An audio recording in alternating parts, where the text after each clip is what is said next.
ئەو هەڵمەتیمانگرتنی کە دژ بە گۆشەگیری ڕێبەر ئۆجەلان دەستی پێ کردووە لە شاری سلێمانیش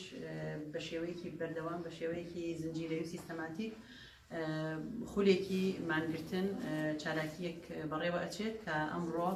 گروپی 67مین کۆتایی پێهێنا و تەسلیم بە گروپی 68مینی کرد و ئێمە گروپی 68مینین کە پێک دێ لە وێنەلایەتی هەر چواربەشی کوردستان وەکو پشتیوانیەک هەڵبەتە چالاکیەکی ڕەمزی بەڵام وەکو پشتیوانیەک بۆ چالاکی هەڤاڵ لەیلا گۆڤەن کە لە ئامەد لە باکووری کوردستانەوە دەستی پێ کردووە پشتگیری هەڤاڵ ناسر یاگز کە لە هەولێر دەستی پێ کردووە و تەواوی زیندانیان و تەواوی چالاکوانان لە ئەوروپا لە باکووری کوردستان و دوامینیان هەڤاڵ هەرێم لە گەرمیان وەکو گەنجێک وەکو ئازادیخوازێک لە باشووری کوردستان مانگرتنی بێ سنووری ڕاگەیاندووە. هەڵبەتە ئێمەش وەکو پشتگیرێکی ڕەمزی بەردەوامی بەو چالاکی ئەدەین. بێگومان پەیامی ئێمە هەیە بۆ باشووری کوردستان بە تایبەتی کە چونکە ئێمە لێرە چالاکیەکەمان لە باشووری کوردستانە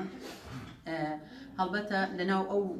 دۆخە سیاسی و ئابووری و ژینگەیی کە لە هەرێمی کوردستان دروست کراوە کە بە تەواوی هەوڵ ئەدرێ بۆ بێ ئیرادەکردنی تاکەکان بۆ بێمۆراڵکردنی کۆمەڵگا بۆ داوازکردنی پرەنسیپەکانی مرۆڤ لە باشووری کوردستاندا لە کاتێکی وادا لە دۆخێکی وادا کەسێک مانگرتن ڕابگەێنێ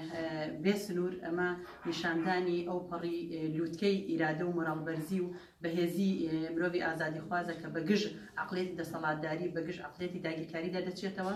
بۆیە لەسەر هەر تاکێک لە باشووری کوردستان و بە تایبەتی ئەوانی خۆیان پێ ڕۆشنبیرە خەڵکی ئەکادیمیەکان مامۆستایان خوێندکاران و تاک بە تاکی ئەو کۆمەڵگایە پێویستە پشتیوانی لە هەڤاڵ هەرێم بکات چونکە ئەو قۆناغە قۆناغێکی مێژوویە و دەربازە بێ و لە مێژووی هەر ئینسانێک وەکو شانازیەک ئەمێنێتەوە کە پشتگیری لە مانگرتوان بکات بۆ تێکشکاندنی گۆشەگیری سەر ڕێبەر ئۆجەلان چونکە هەمومان نەزانین کە ڕێبەر ئۆجەلان دەستگیرکردنی و ئەو پیلانگەڕەی کە لەسەری بەڕێوە چۆوە ئەو گۆشەگیریشی کە لەسەری بەڕێوە ئەچێت لە کەسایەتی شخصێکدا نیە بەڵکو لە کەسایەتی ڕێبەر ئۆجەلاندا تەواوی گەلی کورد تەواوی ژنان تەواوی ئازادی خوازان تەواوی گەلانی بندەست لە بن گۆشەگیریدایە. بۆیە ئێمەش پشتیوانی خۆمان ڕائگەین و هیوادارین کە تەواوی گەلی ئێمە لە هەر کوێیەکی ئەم دنیاە هەیە پشتگیری مانگرتوان و دژ بە گۆشەگیری دەنگی خۆی هەڵبڕێت.